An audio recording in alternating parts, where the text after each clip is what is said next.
Blood pooled beneath the gurney while a German shepherd blocked the only people who could stop it. Surgeons stood frozen. Security officers gripped their radios, but nobody moved. The animal's teeth weren't showing, but the message was clear. Come closer, and someone gets hurt. A dying colonel was bleeding out in the middle of Riverside General Hospital's trauma bay, and the only thing standing between him and survival was 60 pounds of trained violence that answered to no one. Then a nurse nobody had bothered learning the name of walked straight through the standoff and said 2 words in a language that didn't belong inside those walls. The dog dropped to a sitting position like someone had cut his strings. Every alarm still screamed, but the room itself went silent in a way that made people's skin crawl.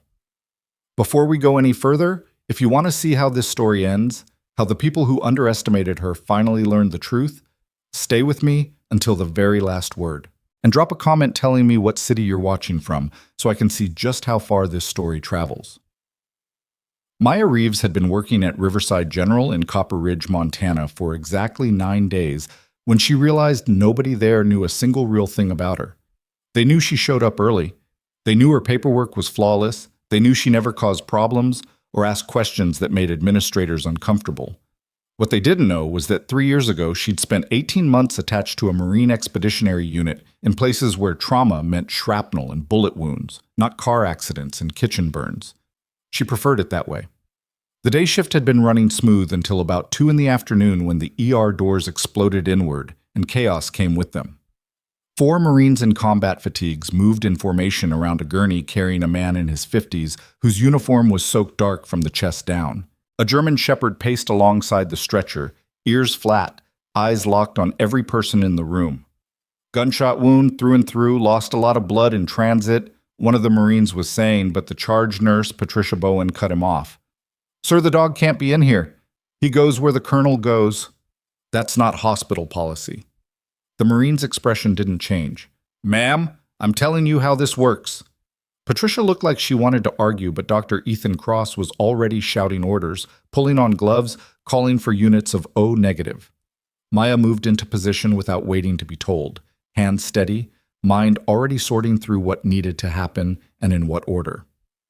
The German shepherd, call sign probably something tactical, definitely not Buddy or Max, kept pace with the gurney as they rolled toward the trauma bay.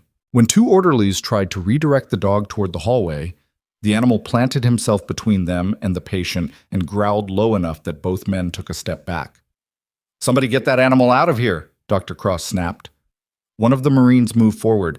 "Sir, Ghost doesn't take orders from—" "I don't care what his name is. He's a contamination risk and a safety hazard." The colonel on the gurney made a wet, choking sound. His oxygen saturation was dropping. The dog's growl got louder. Maya saw it happening in slow motion. The Marine reaching for the dog's collar, Ghost turning his head just enough to show teeth, security officers stepping into the room with hands on their belts, Dr. Cross yelling about protocols, and the patient's monitor screaming because nobody was doing the one thing that actually mattered. She didn't think about it. Thinking took time they didn't have. Maya stepped past the Marine, past the security officer who was mid-sentence about removing the animal by force, and stopped 2 feet from the dog. She didn't reach out, didn't make herself smaller or try to soothe him.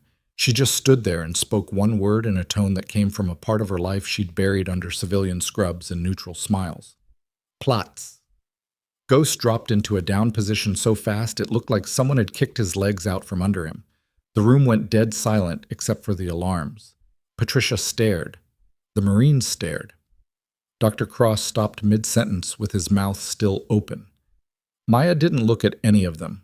She moved to the gurney, checked the colonel's airway, noted the pallor and the labored breathing. "We need to move now. He's decompensating." Dr. Cross blinked like he'd just woken up. "Right, trauma 2, let's go." They rolled him fast. Ghost stayed in position, head down, eyes tracking the gurney as it disappeared through the double doors. One of the Marines looked at Maya like she'd just done a magic trick he couldn't figure out. "How did you—" "He needed to sit. I told him to sit." Maya pulled off her gloves and headed after the trauma team before anyone could ask follow-up questions she didn't want to answer. Inside Trauma Bay 2, things moved the way they were supposed to. Dr. Cross ran the code with the efficiency of someone who'd done it 1,000 times. Nurses called out vitals. The anesthesiologist prepped for intubation. Maya worked her station without talking, hands moving through the choreography of controlled emergency. But something wasn't right. The bleeding was controlled. Entry and exit wounds packed and compressed, but the colonel's oxygen saturation kept sliding. Not crashing, just dropping in a way that didn't match the injury pattern. Blood pressure was unstable, but not bottoming out. Heart rate elevated, but not tachycardic. Maya glanced at the monitor, then back at the patient. His chest wasn't moving evenly. "Doctor?" she said quietly. "Not now, Reeves." His left chest isn't expanding. Dr. Cross didn't look up from the IV line he was placing. He's got a through-and-through GSW to the right shoulder. Left side is fine. Maya watched the patient take another breath. The right side of his chest rose. The left side barely moved. She'd seen this before. Not here. Somewhere else. Somewhere loud. "I think he's got a pneumothorax." That got his attention. Dr. Cross looked up, irritation clear on his face. "Based on what?" Decreased breath sounds on the left. Uneven chest rise. Sats dropping despite adequate ventilation. He was shot in the right shoulder. Secondary injury. Could have happened in transit. Could have been there the whole time and masked by the blood loss. Dr. Cross stared at her. The rest of the room had gone quiet in the way hospital rooms do when someone challenges the attending physician in front of witnesses. "You've been here 9 days, Dr. Cross said, and his voice was very calm. "You're telling me you can diagnose a pneumothorax by looking at him?" Maya met his eyes and didn't blink. "I'm telling you we should confirm it before we move him to surgery." The silence stretched. Patricia was watching from the corner, expression unreadable. The respiratory therapist looked uncomfortable. One of the younger nurses was staring at Maya like she'd just walked into traffic. Dr. Cross's jaw tightened. "Fine. Portable X-ray. 2 minutes. But if you're wrong, Reeves, we're having a very different conversation after this." The radiology tech wheeled in the machine. Maya stepped back and waited while they positioned the plate and took the shot. Nobody spoke. The only sound was the patient's labored breathing and the steady alarm from the pulse oximeter. The image came up on the screen 30 seconds later. Left lung, collapsed, air filling the pleural space and pressing against the mediastinum. Another few minutes and it would have shifted enough to compress the vena cava. The colonel would have arrested on the table and nobody would have known why until the autopsy. Dr. Cross stared at the screen. Then he grabbed a chest tube kit without saying a word. Maya moved into position to assist. They prepped the site, injected local anesthetic, and Dr. Cross made the incision with the kind of focus that came from knowing you were 30 seconds from losing someone. The tube went in clean, air hissed out under pressure. The colonel's oxygen saturation started climbing immediately. Dr. Cross pulled off his gloves and looked at Maya. His expression was complicated. "That was good work." Maya nodded. "Thank you." "How did you see it?" She could have told him the truth. Could have explained that she'd seen the same presentation a dozen times in field hospitals where the injuries were worse and the resources were thinner and hesitation cost lives. But that would have led to questions she wasn't ready to answer in front of a room full of people she barely knew. "Experience," she said simply. Dr. Cross looked like he wanted to push, but the colonel was stabilizing and there was a surgery to prep for. He nodded once and turned back to the patient. "All right, let's get him upstairs." They moved him out 10 minutes later. Ghost was still in the hallway, lying exactly where Maya had told him to stay. When the gurney rolled past, the dog's eyes tracked the colonel, but he didn't move. One of the Marines crouched next to the animal and murmured something Maya couldn't hear. Ghost's tail thumped once against the tile. "Ma'am." The Marine stood and walked over. He was young, maybe 25. With the kind of face that looked like it had aged faster than it should have. "I don't know how you knew that command, but you saved time we didn't have." "Just doing my job." That wasn't just a job. He studied her for a moment, and Maya saw the exact second he clocked something in her posture or her tone, or the way she'd moved through the chaos without flinching. "You served." It wasn't a question. Maya kept her expression neutral. "I work here now." The Marine nodded slowly. "Understood. But if you ever want to talk to someone who gets it, I'm around." "Appreciate that." He headed back toward the waiting area, and Maya turned to find Patricia standing 3 feet away, arms crossed, expression unreadable. That was impressive, Patricia said. Team effort. Don't downplay it. You caught something the attending physician missed. That doesn't happen often. Patricia tilted her head slightly, especially not from someone who's been here less than 2 weeks. Maya could feel the questions coming. She changed the subject before they arrived. Is there anything else the colonel needs before surgery? Patricia's eyes narrowed just slightly, but she let it go. No, you're clear for the rest of your shift, but Maya? Yes? People are going to start paying attention to you now, just so you're prepared. Maya didn't respond. She walked back to the nurse's station, logged her notes, and finished her charting in silence while the rest of the ER slowly returned to normal volume. She didn't want attention. Attention led to questions. Questions led to conversations about where she'd worked before and why she'd left and what she'd seen. She'd come to Riverside General specifically because it was small enough that people didn't pry and busy enough that competence was more valuable than curiosity. But saving a colonel's life in front of witnesses wasn't something that stayed quiet. By the end of her shift, 3 different nurses had found reasons to stop by her station and make small talk. 2 doctors she'd never spoken to before nodded at her in the hallway. Even the ER director, a man named Lawrence Pryor, who usually only appeared when something had gone expensively wrong, stopped by to tell her the hospital appreciated her quick thinking. Maya smiled politely and said all the right things and felt the walls starting to close in. The next morning, she arrived for her shift to find Patricia waiting at the nurse's station with a man Maya didn't recognize. He was in his 40s, wearing a suit that was too nice for hospital administration, and he had the kind of smile that didn't reach his eyes. Maya Reeves, he said. That's me? I'm Richard Hale, Director of Security and Risk Management. He extended a hand. Maya shook it. His grip was firm and impersonal. I wanted to thank you personally for your actions yesterday. The hospital owes you a debt of gratitude. Just doing my job. Of course. Though I have to admit your ability to handle the K9 was remarkable. Most people would have called animal control and waited. His smile widened slightly. Where did you learn German dog commands? There it was. Maya had spent 3 years learning how to answer questions like this without lying and without telling the truth. I worked with animals before I went into nursing. What kind of animals? Dogs, mostly. Training, behavioral work. Fascinating. Richard's eyes didn't leave her face. And the pneumothorax diagnosis, that was quite a catch. I got lucky. Dr. Cross didn't seem to think it was luck. He called it exceptional clinical judgment. Patricia was watching the conversation with an expression Maya couldn't read. A few other nurses were pretending to work while clearly listening. Is there something you need from me, Mr. Hale? Maya asked. Just doing my due diligence. When someone demonstrates unusual skills in a high-pressure situation, it's my job to understand where those skills came from, for liability purposes. I went to nursing school. I worked in emergency medicine. That's where the skills came from. Richard nodded slowly. Of course. And before nursing school? Maya felt the familiar tightness in her chest that came from being interrogated by someone who'd already decided she was hiding something. I worked a few different jobs.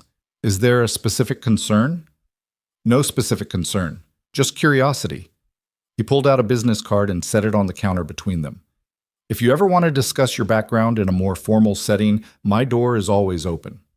He walked away before Maya could respond. Patricia picked up the card and handed it to Maya. He does that sometimes. Decides someone is interesting and starts digging. Don't take it personally. Does he usually find anything? Depends on whether there's anything to find. Maya slipped the card into her pocket and didn't answer. The rest of the week passed without incident.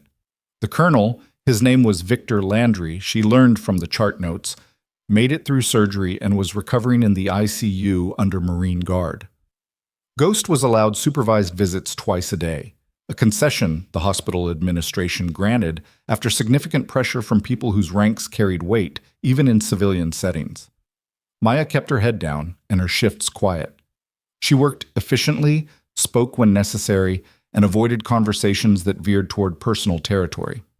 A few nurses tried to befriend her. She was polite but distant. Dr. Cross started requesting her for difficult cases. She accepted without comment, and Richard Hale kept watching. She'd catch him in hallways, always at a distance, always with that same pleasant smile that felt like a threat. He never approached her directly again, but she knew he was running background checks and making calls and trying to find the pieces of her history that didn't fit the resume she'd submitted. Let him look. Her military service was honorable discharge. Her nursing credentials were legitimate. There was nothing in her record that violated hospital policy. But privacy wasn't the same as policy, and Maya knew better than anyone that the truth didn't need to be incriminating to be weaponized. 2 weeks after the colonel's admission, Maya was finishing a night shift when Patricia found her in the break room. "Landry's being discharged tomorrow," Patricia said. "That's good. Faster recovery than expected. He asked to see you before he leaves." Maya looked up from her coffee. "Why?" "Didn't say, but he was pretty insistent." Patricia leaned against the counter. "You don't have to go if you don't want to." "Did he seem angry?" "Opposite. He seemed grateful." Maya thought about it. Seeing the colonel meant risking more questions, more attention, more chances for her carefully constructed distance to crack. But refusing felt worse somehow, like hiding. "I'll stop by before I leave," she said. The ICU was quiet when Maya arrived. Colonel Landry was sitting up in bed, looking thinner than he had 2 weeks ago, but alert and clear-eyed. Ghost was lying on a mat beside the bed, head up, watching the door. The dog's tail thumped twice when Maya walked in. "Nurse Reeves," Landry's voice was rough but steady. "Thank you for coming." "Of course. How are you feeling?" "Like I got shot and then had a tube shoved between my ribs. But alive, which wasn't guaranteed." He gestured toward the chair beside the bed. "Sit, please." Maya sat. Ghost shifted position to keep her in his line of sight, but didn't move otherwise. "I wanted to thank you," Landry said. "The doctors told me what you saw, what you caught. They said if you hadn't pushed for that X-ray, I probably would have coded in the OR." "You're welcome." "They also said you handled Ghost like you'd been working with military dogs your whole life." Landry's expression was neutral, but his eyes were sharp. "That's not common." Maya kept her face carefully blank. "I've worked with dogs before." "German commands. Immediate compliance. He didn't test you even once." Landry paused. "Ghost doesn't respond to civilians. He's trained not to. The only people he takes orders from are handlers with the right certifications and combat experience." The room was very quiet. "Colonel, I'm not asking you to explain yourself," Landry said. "I'm just saying thank you for staying calm when everyone else was panicking, for seeing what needed to be seen, for doing your job even when it would have been easier to stay quiet and let the attending physician make the calls." He leaned forward slightly. "I know what that kind of composure costs, and I know where it comes from." Maya didn't respond. Landry nodded like she'd confirmed something. "If anyone gives you trouble for having skills you're not supposed to have, you tell them to call me. I'll set them straight." "I appreciate that. I mean it. People like Hale. They see someone who doesn't fit their boxes and they decide that's a problem. But you saved my life. That's not a problem. That's the job." He extended his hand. "Thank you, Nurse Reeves." Maya shook his hand. "Take care of yourself, Colonel." She left before the conversation could go any deeper. But when she got home that morning and checked her phone, there was a missed call from an unknown number and a voicemail that made her stomach drop.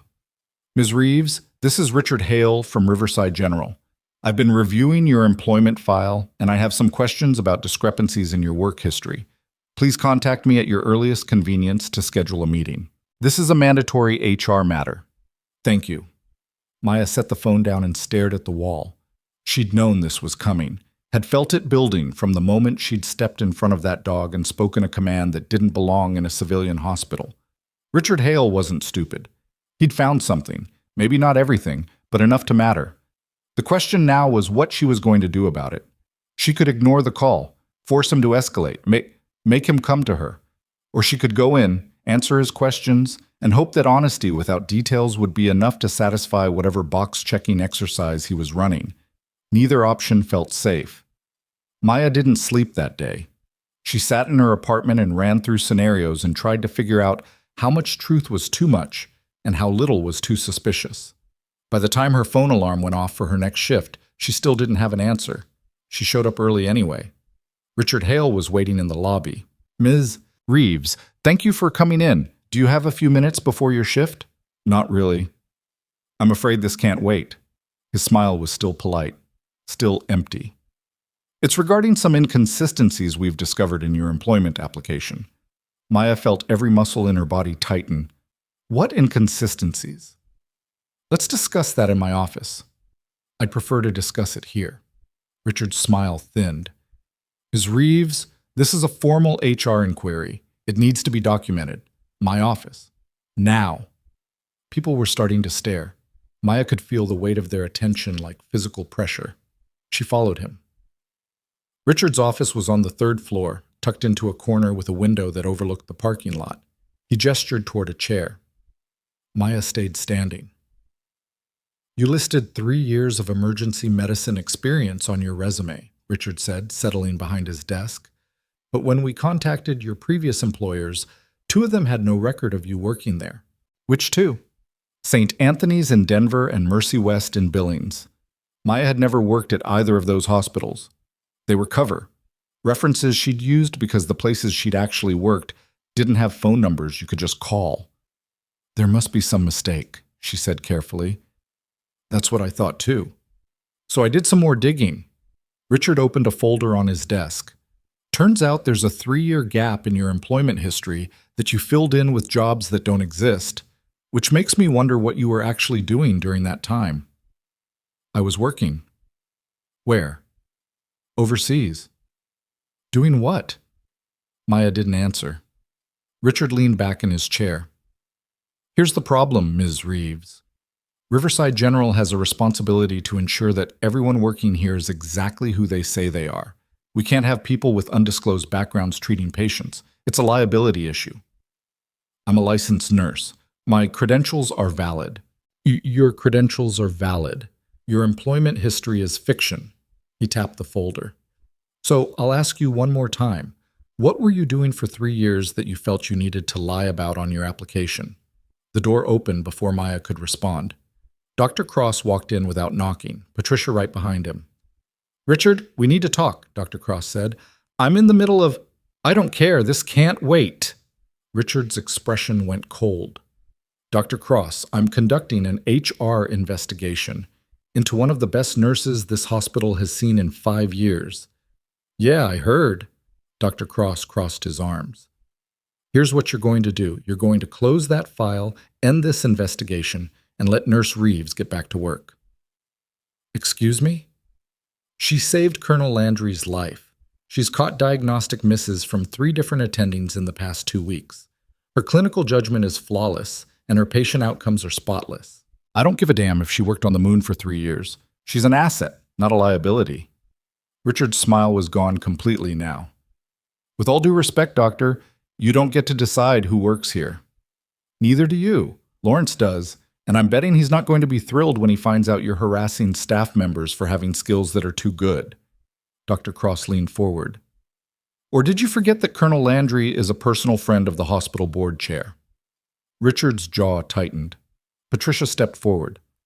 Maya's been nothing but professional since she started. If there's a problem with her paperwork, we can address it, but this interrogation stops now. For a long moment, nobody spoke. Then Richard closed the folder. Fine, but this isn't over. If I find any evidence that Ms. Reeves has misrepresented herself in a way that poses a risk to this hospital, I will take action. Are we clear? Crystal, Dr. Cross said. Maya followed them out without looking back. In the hallway, Patricia turned to her. You okay? I'm fine. He's going to keep digging. I know. Dr. Cross was watching her with an expression Maya couldn't quite read. For what it's worth, I don't care where you worked before. You're good at your job. That's all that matters to me. Thank you. But Maya, Dr. Cross's voice dropped. Whatever you're running from, it's going to catch up eventually. And when it does, you're going to need people on your side. So maybe stop keeping everyone at arm's length and let us help. He walked away before she could respond. Maya stood in the empty hallway and felt the careful distance she'd built between herself and the rest of the world start to crack. She'd thought she could work quietly, be competent without being noticed, help people without letting them close enough to ask questions. But that wasn't how the world worked. She'd saved a life, and now people wanted to know who she was. And the more they looked, the harder it would be to keep the parts of herself she'd buried from clawing their way back to the surface. Maya went to work. She ran her shift. She smiled at patients and answered doctors' questions and documented everything with the precision of someone who knew that one mistake could cost her everything. And when her shift ended and she walked to her car in the dark parking lot, she found Richard Hale waiting beside her driver's side door. "We're not done," he said quietly. "Yes, we are. You lied on your application. That's grounds for termination." "Then terminate me." Richard's expression shifted into something colder. "I will. But first, I'm going to find out exactly what you're hiding. And when I do, I'm going to make sure everyone knows that Riverside General hired someone who couldn't be trusted to tell the truth." He walked away, and Maya stood there in the dark, keys in hand, heart pounding. She'd been so careful, changed her name legally, built a new resume, moved to a town where nobody knew her face or her history, but careful wasn't the same as invisible. And now a man with a grudge and access to databases was trying to tear down everything she'd built. Maya got in her car and drove home through empty streets, and for the first time since she'd left the service, she wondered if running had been the right choice after all. The next morning, Maya woke to 17 missed calls. She stared at her phone screen, still half asleep, trying to make sense of the numbers. Most were from the hospital switchboard. 3 were from Patricia, 2 from numbers she didn't recognize. She called Patricia back first. "Where are you?" Patricia's voice was tight. "Home. I'm not on until 3. "You need to come in now." Maya sat up, fully awake. "What happened?" "Richard Hale filed a formal complaint with HR. Lawrence wants to see you in his office in an hour." "What kind of complaint?" "Falsification of employment records, misrepresentation of credentials, potential security risk." Patricia exhaled hard. "Maya, he's pushing for immediate termination." The room felt smaller suddenly. "On what grounds?" "He says you lied about where you worked, says the hospital can't verify your employment history, and that makes you a liability." There was a pause. "He's also implying you might have a criminal record you're hiding." "That's not true." "I know, but he's got documentation, emails from hospitals saying they have no record of you, gaps in your timeline that don't add up. And he's framing it like you're some kind of con artist who tricked your way into a job." Maya's hands were shaking. She pressed them flat against her knees. "I didn't lie about my credentials. My nursing license is legitimate. I passed my boards." Maya. Patricia's voice softened. "I believe you, but you need to come in and explain what's actually going on before Lawrence makes a decision based on Richard's version of events." "What if I can't explain?" "Then you're probably going to lose your job." Maya ended the call and sat in the silence of her apartment, staring at nothing. She could tell the truth. Walk into Lawrence Pryor's office and lay out exactly where she'd been for 3 years. Field hospitals in places civilians didn't have clearance to know about, treating injuries that didn't make it into official records, working alongside soldiers whose names were redacted from mission reports. She had the documentation. Honorable discharge papers, letters of recommendation from commanding officers whose signatures carried weight in certain circles. But those circles didn't overlap with hospital administration in a small Montana town, and once she opened that door, she couldn't close it. People would look at her differently. The quiet nurse who kept her head down would become the veteran with the classified past. Every decision she made would be filtered through assumptions about trauma and violence and whether someone who'd worked in war zones could be trusted in civilian medicine. She'd left that life specifically to avoid becoming a story people told about survival and service. But Richard Hale was forcing her hand. Maya showered, dressed in clean scrubs, and drove to Riverside General with her discharge papers in a folder on the passenger seat. Lawrence Pryor's office was on the 4th floor, behind a door marked Administration, in letters that looked more expensive than they needed to be. His assistant, a woman in her 60s with reading glasses on a chain, gestured toward a chair without looking up from her computer. "He'll be with you in a moment." Maya sat. The chair was uncomfortable in a way that felt intentional. 10 minutes passed. Then 20. The door finally opened and Lawrence stepped out, followed by Richard Hale. Both men were wearing expressions that looked rehearsed. Miss Reeves, thank you for coming. Lawrence's tone was professionally neutral in a way that immediately set Maya's teeth on edge. Please, come in. The office was larger than it needed to be, with a desk that looked like it had been airlifted from a corporate boardroom and windows that faced the mountains. Richard closed the door behind them and took a position standing near the wall. Not sitting, not leaving, just watching. Lawrence settled behind his desk and folded his hands. I'm sure you know why you're here. Richard filed a complaint. Mr. Hale brought some serious concerns to my attention regarding inconsistencies in your employment application. Concerns that, if substantiated, would constitute grounds for immediate termination. Maya set the folder on the desk. My nursing license is valid. My credentials are legitimate. Everything I told you about my qualifications is true. But not everything you told us about your work history. Lawrence opened a separate folder, thicker than Maya's, filled with printouts and highlighted sections. You listed 3 years of emergency medicine experience at facilities that have no record of employing you. That's not an inconsistency. That's fabrication. I worked in emergency medicine for 3 years. I didn't fabricate that. Then where? Maya felt the weight of the question settle over the room. Richard was watching her with an expression that looked like satisfaction. Lawrence looked tired, like he'd already made his decision, and this was just procedure.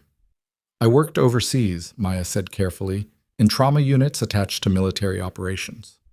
Lawrence's expression shifted slightly. You were in the military? I was a contracted civilian nurse, deployed to support combat medical teams. For 3 years? Yes. And you didn't think that was worth mentioning in your application? It wasn't relevant. Richard made a sound that might have been a laugh. Not relevant? You worked in active combat zones and you don't think that's relevant to a hospital administration trying to assess your fitness for employment? Maya turned to look at him. I was assessing and treating trauma patients under high-pressure conditions. That's exactly what emergency medicine is. The location doesn't change the skills. The location changes everything, Richard shot back. It speaks to your judgment, your stability, your ability to function in a normal healthcare environment without what? Maya's voice was sharper than she'd intended. Without being traumatized? Without being damaged? Is that what you're implying? I'm implying that combat medicine and civilian medicine are different, and someone who's spent years in war zones might not be suited for... I saved Colonel Landry's life. I've caught diagnostic errors from multiple attending physicians. My patient outcomes are flawless. Maya stood. If you want to fire me for being too competent, go ahead. But don't pretend this is about my qualifications. Lawrence raised a hand. Miss Reeves, please sit down. Maya didn't move. Lawrence sighed. No one is questioning your clinical abilities. But Mr. Hale is right that non-disclosure of military service raises questions about what else you might not be disclosing. I disclosed everything that matters. That's not for you to decide. Lawrence leaned back in his chair. Here's the situation. Your nursing license is valid, so I can't terminate you for credential fraud. But you did misrepresent your employment history, which violates hospital policy. I'm placing you on administrative leave pending a full review of your background. The words hit like a fist to the sternum. You're suspending me. I'm giving us time to verify your story and determine whether you pose any risk to this institution. I don't pose a risk. I'm a nurse doing my job. Then the review will confirm that, and you'll be reinstated. Lawrence's tone suggested he didn't particularly believe that outcome was likely. Until then, you're not to enter hospital property or contact any current patients. Your badge and access will be deactivated immediately. Maya stared at him. You're punishing me for having experience you didn't ask about. I'm following protocol. Lawrence stood, signaling the meeting was over. You'll be notified when the review is complete. That's all. Richard was smiling now, not broadly, just enough to make it clear he'd won. Maya picked up her folder and walked out before she said something that would give them an actual reason to fire her. Patricia was waiting in the hallway outside, arms crossed, expression grim. I heard, she said quietly. How?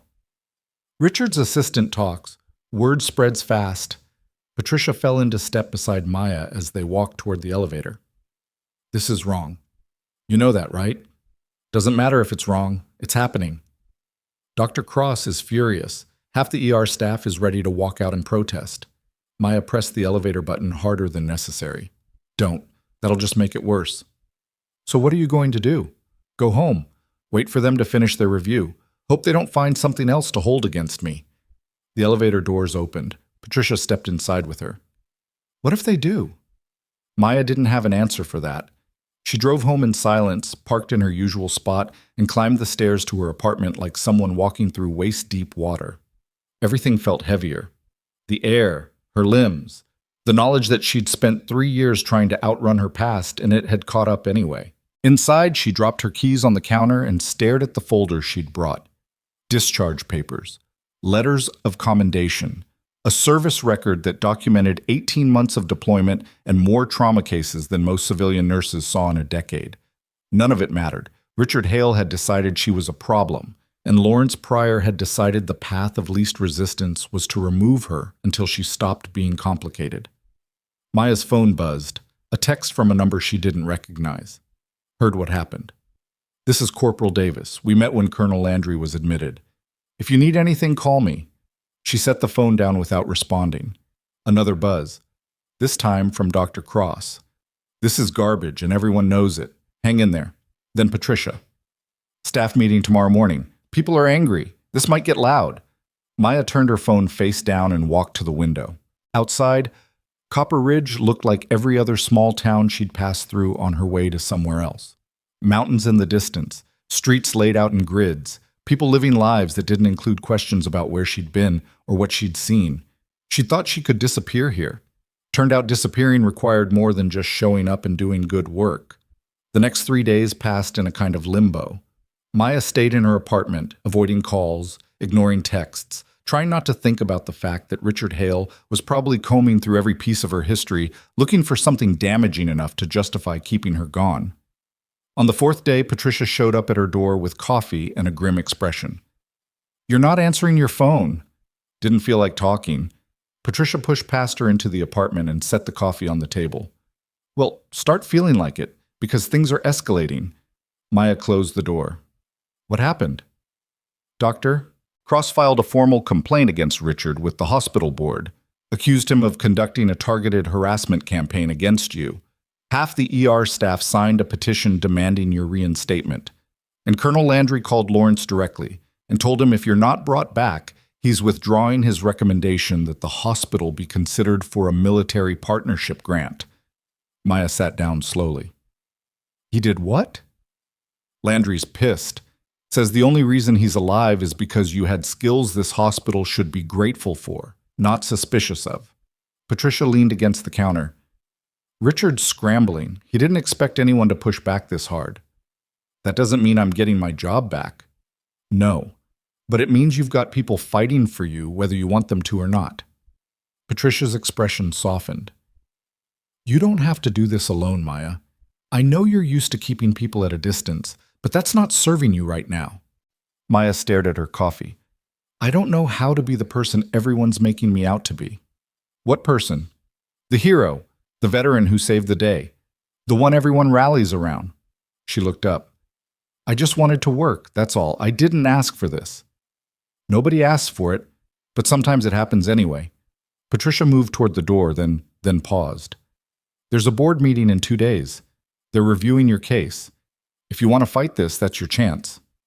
And if I don't, then Richard wins, and the next person who doesn't fit his idea of acceptable gets the same treatment. Patricia left before Maya could respond. The board meeting was scheduled for 9 a.m. on a Thursday in a conference room that smelled like burnt coffee and carpet cleaner. Maya arrived 15 minutes early wearing her most professional outfit, gray slacks, white blouse, hair pulled back in a way that made her look older than 29. The room was already half full. Lawrence sat at the head of the table. Richard was 2 seats down, reviewing documents with the focus of someone preparing for trial. 3 board members Maya had never met occupied the other side. Dr. Cross and Patricia were seated near the back, both looking tense. And in the corner, sitting quietly with Ghost at his feet, was Colonel Victor Landry. Maya stopped in the doorway. Colonel, you didn't have to... Yes, I did. Landry's voice was steady. Sit down, Nurse Reeves. She sat. Lawrence called the meeting to order with the kind of formality that meant decisions had already been made, and this was just performance. He outlined the situation in clinical terms: employment discrepancies, policy violations, administrative leave pending review, and then opened the floor for statements. Richard went first. "This isn't personal," he began, which was how Maya knew everything that followed would be exactly that. "It's about institutional integrity. Ms. Reeves submitted an application containing false information. When confronted, she was evasive and defensive. Her behavior raises serious questions about trustworthiness and judgment." He laid out his case methodically. The hospitals that had no record of her, the gaps in her timeline, the refusal to provide detailed answers about her background. He framed every fact in the worst possible light and made it sound like Maya was one step away from being a security threat. When he finished, one of the board members, a woman in her 50s with sharp eyes, leaned forward. "Mr. Hale, did Miss Reeves ever put a patient at risk?" "Not that we're aware of." "Has she violated any clinical protocols?" "No, but has anyone filed a complaint about her patient care?" Richard hesitated. "No." "Then what exactly is the risk you're concerned about?" "The risk of employing someone whose background can't be verified." Dr. Cross stood. "Her background can be verified.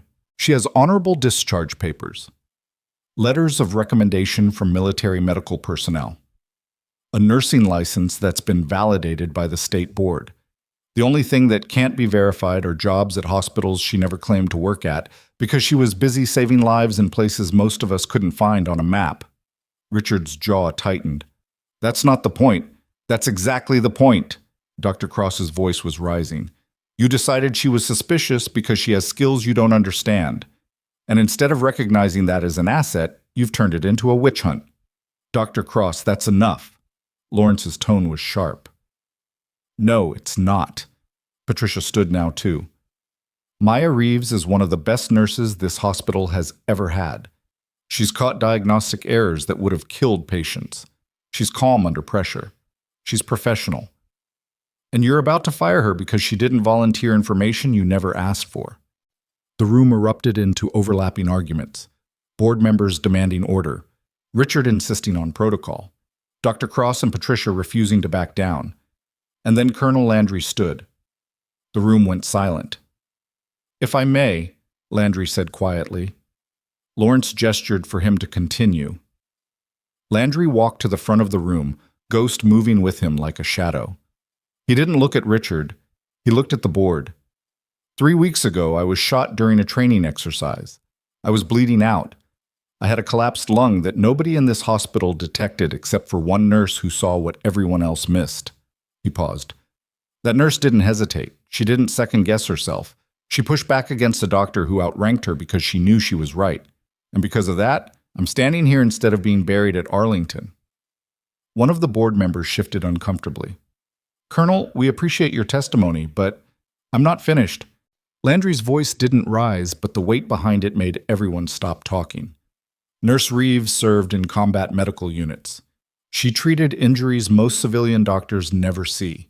She worked in conditions where hesitation means death and mistakes don't get second chances. That's not a liability. That's exactly the kind of experience you should want in an emergency room. Richard stood. "With respect, Colonel, military experience doesn't excuse dishonesty. She didn't lie." Landry turned to look at him directly. "She answered the questions on your application truthfully. You asked where she went to nursing school. She told you. You asked for her license number. She provided it. You never asked if she'd served in a combat zone, so she didn't volunteer it." He stepped closer. "And the reason she didn't volunteer it is because people like you treat veterans like damaged goods, like we're all one bad day away from falling apart. She wanted to be judged on her skills, not her service. And you've proven exactly why that was the right call."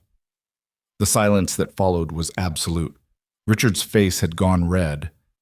"This hospital has policies. Your policies are being weaponized against someone who saved a life."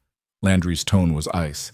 "If you fire her, I'll make sure every military partnership this hospital has applied for gets pulled. Every grant, every training program, and I'll personally contact every veteran in this county and tell them that Riverside General punishes nurses for being too good at their jobs." Lawrence looked like he'd swallowed something sharp. Colonel, that's not a threat, a promise. Landry turned to face the board. You have a choice. Reinstate Nurse Reeves with a formal apology, or explain to your donors why you chose bureaucracy over basic decency. He sat down. Ghost settled at his feet. The room stayed silent. One of the board members cleared her throat. I move that we table this discussion pending further review. Seconded, another board member said quickly. Lawrence looked like he wanted to argue but didn't have the leverage. Motion carries. This meeting is adjourned. People filed out slowly. Richard left first, moving fast, expression thunderous. Dr. Cross clapped Maya on the shoulder as he passed. Patricia squeezed her hand. Landry waited until the room was empty except for Maya and Ghost. Thank you, Maya said quietly. Don't thank me. I just told the truth. Landry studied her for a moment.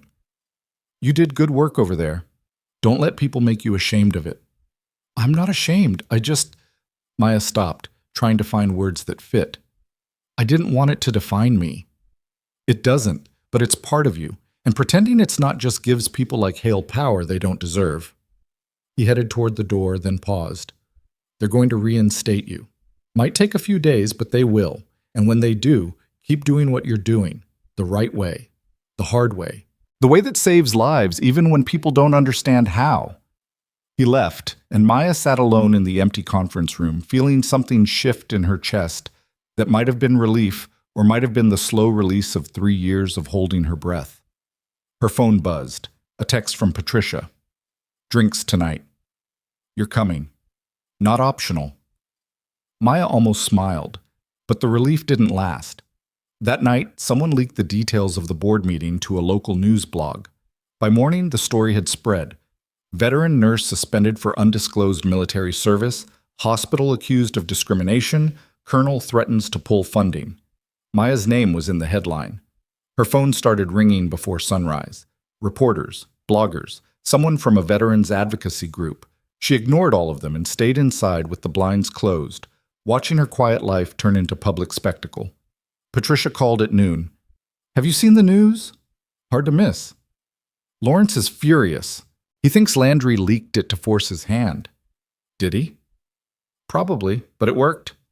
Emergency board meeting this afternoon. They're reinstating you. Maya should have felt victorious. Instead, she just felt tired. When? You're back on the schedule tomorrow night. Full reinstatement. No penalties. Richard's been reassigned to administrative duties pending his own review. What kind of review? The kind that happens when you piss off a decorated colonel and get the hospital dragged through the press. Patricia paused. You won. Maya, you actually won. Maya ended the call and sat in the silence of her apartment, staring at nothing. She'd won, but winning meant everyone knew. The quiet nurse who kept her head down was gone. In her place was the veteran with the classified past, the one who'd served in combat zones and saved a colonel's life and pushed back against hospital administration. She was a story now, the kind people told to prove points about honor and service and standing up to power. And Maya had spent 3 years trying not to be anyone's story. Her phone buzzed again, another text. This one from a number she recognized.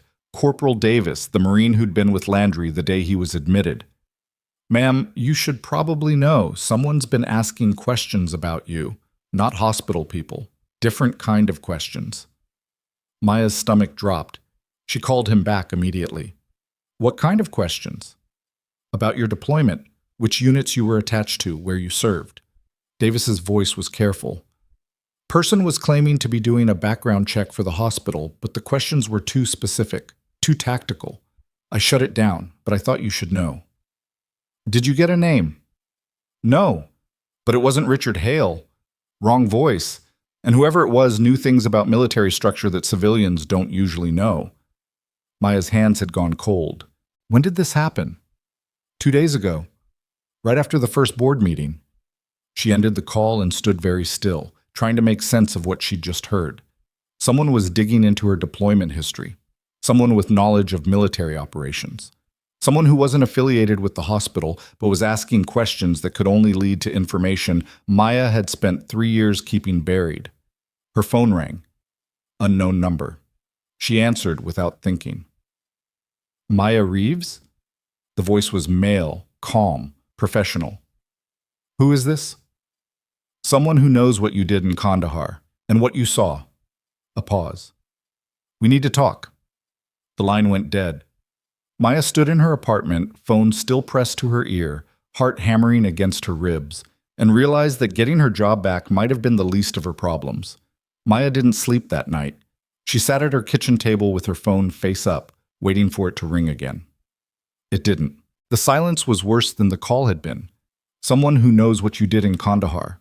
She hadn't been to Kandahar. Her deployment had been further north, attached to a Marine unit operating out of a forward operating base whose name wasn't on any map tourists could find. But Kandahar was shorthand, a catch-all term people used when they meant Afghanistan and didn't want to get specific. Whoever had called knew enough to use the right language, which meant they knew enough to be dangerous. By the time the sun came up, Maya had made 3 decisions. First, she was going back to work. Staying home just gave whoever was digging more time to dig. Second, she was going to talk to Corporal Davis and find out exactly what questions had been asked. Third, she wasn't going to tell anyone about the phone call until she knew what she was dealing with. Running to authority figures hadn't saved her from Richard Hale. It wouldn't save her from this either. She dressed in clean scrubs, pulled her hair back, and drove to Riverside General with her windows up and her doors locked. Paranoia felt appropriate. The hospital looked the same as it always had. Bland exterior, too small parking lot, mountains in the distance pretending nothing ugly ever happened at their feet. Maya badged in through the staff entrance and felt the weight of eyes on her immediately. People were staring, not hostile, not exactly, but not friendly either. She'd become a spectacle. The nurse who'd fought the administration and won. The veteran with the secret past, walking proof that quiet competence could turn into public drama if you weren't careful. Patricia met her at the nurse's station with coffee and a tight smile. Welcome back. Thanks. Fair warning, everyone wants to talk to you. Press, administration. Half the staff thinks you're a hero and the other half thinks you're a liability. It's going to be a long shift. Maya took the coffee. Where's Doctor? Cross? Surgery, but he left you a note. Patricia handed over a folded piece of paper. Maya opened it. 3 words in messy handwriting. Don't let them win. She folded it back up and shoved it in her pocket. I need to find Corporal Davis. Is he still around? Landry was discharged 2 days ago. Davis went with him. Patricia frowned. Why? He called me. Said someone was asking questions about my deployment. Patricia's expression shifted. What kind of questions? The kind that shouldn't be getting asked by anyone outside military intelligence. You think someone's investigating you? I think someone's trying to find leverage. Maya glanced around the ER. It was mid-morning quiet, a lull before the afternoon rush. Do you have a number for Davis? I can get one, but Maya, if someone's digging into classified information, that's not something you handle alone. I'm not handling anything yet. I'm just gathering information. Patricia didn't look convinced, but she didn't argue. She disappeared into the back office and returned 5 minutes later with a phone number scribbled on a post-it note. He's staying at the Pines Motel on Route 12. Said he's in town for another week helping Landry with physical therapy. Maya pocketed the number and tried to focus on work. Her first patient was a teenager with a sprained ankle. Routine. Easy. The kind of case that should have taken 15 minutes. It took 30 because the kid's mother kept asking if Maya was the nurse from the news. The one who'd served overseas, the one who'd saved the colonel. Maya answered politely and kept her responses short and got out of the room as soon as the discharge papers were signed. The next patient was worse. An older man with chest pain who spent the entire examination telling Maya about his son who'd died in Iraq and how grateful he was that people like her had been there to help soldiers when they needed it most. She smiled, nodded, checked his EKG and noted the abnormal rhythm and called for Dr. Cross's replacement, a younger attending named Singh who didn't waste time on small talk. By lunch, Maya's jaw hurt from holding her expression neutral. She took her break in the staff parking lot, sitting in her car with the doors locked and the windows cracked just enough to let in air that didn't smell like disinfectant. She pulled out her phone and called the number Patricia had given her. Davis answered on the second ring. Yeah? It's Maya Reeves. We need to talk. Agreed. You free tonight? After my shift, 8 o'clock. Pines Motel, room 14. He paused. Come alone. And check your car for trackers before you drive over. The line went dead before Maya could ask if he was serious. She checked her car anyway. No trackers. At least none she could find with a visual sweep and a flashlight she kept in her glove box. She felt ridiculous doing it, crawling around the undercarriage in the hospital parking lot like someone in a bad thriller. But Davis had sounded serious enough that ignoring the warning felt worse than looking paranoid. The rest of her shift crawled by. Routine cases, standard procedures, nothing that required the kind of focus that kept her brain from spinning through worst-case scenarios. Someone who knows what you did in Kandahar. She hadn't done anything in Kandahar. She'd done her job, treated wounded soldiers, saved lives when she could, and held hands when she couldn't. The things she'd seen weren't classified. They were just ugly in ways that didn't translate to civilian conversation. But deployments were complicated, chain of command was tangled. And sometimes the people you worked alongside were involved in operations you didn't have clearance to know about. Maybe someone thought she'd seen something she shouldn't have. Or maybe someone just wanted her to think that so she'd panic and make a mistake. By the time 8 o'clock rolled around, Maya was wound tight enough to snap. She clocked out, grabbed her bag, and drove to the Pines Motel with her radio off and her eyes checking the rearview mirror every 30 seconds. No one followed her. The Pines was exactly the kind of place people stayed when they didn't want to be noticed. Single-story building, peeling paint, parking spaces that faced the rooms so you could keep an eye on your car. Room 14 was on the end, curtains drawn, a sliver of light visible beneath the door. Maya knocked twice. Davis opened it immediately, like he'd been standing on the other side waiting. He looked older than she remembered, late 20s, but with the kind of face that had seen things that aged you faster than time alone could manage. Come in. Lock the door behind you. Maya stepped inside. The room was small and smelled like cigarette smoke that had been painted over but never fully gone. Davis had a laptop open on the desk and a stack of printed documents spread across the bed. Ghost was lying in the corner, head up, watching her. Thanks for coming, Davis said. You told me to check my car for trackers. Did you? Yes. Find anything? No. Good. Means they're not that interested yet, or they're better at hiding than you are at looking. He gestured toward the chair. Sit. Maya sat. Who's they? That's what I'm trying to figure out. Davis turned the laptop toward her. The screen showed a series of emails, redacted in places, but readable enough to get the gist. Someone had been sending inquiries to former military personnel asking about a nurse named Maya Reeves, who'd been deployed with Marine units between 2021 and 2023. The questions were specific, too specific. What operations was she present for? Did she have access to patient records outside her clearance level? Did she ever communicate with non-military personnel during deployment? Maya's stomach turned. Where did you get these? A buddy of mine in Intel flagged them when he saw my name come up as a reference. Whoever's asking has been hitting multiple people across different units. They're building a profile. Of what? That's the question. Davis pulled the laptop back and scrolled through another document. Here's what doesn't make sense.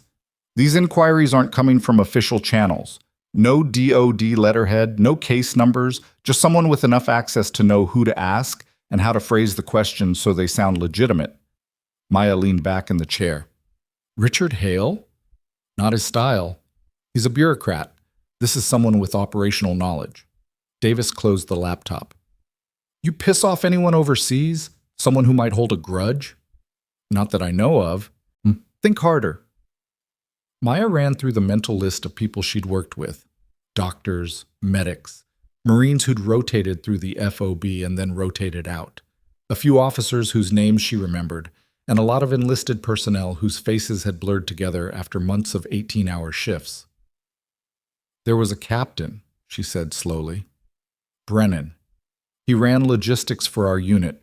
We had a disagreement about resource allocation. What kind of disagreement? The kind where I told him he was prioritizing supply runs over medevac windows and people were dying because of it. Davis raised an eyebrow. How'd he take that?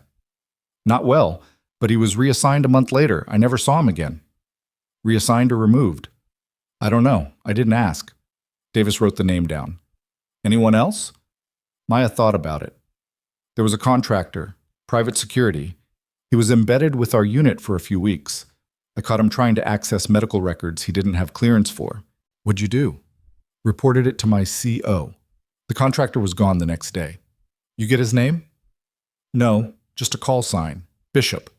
Davis stopped writing. Bishop? Yeah, why?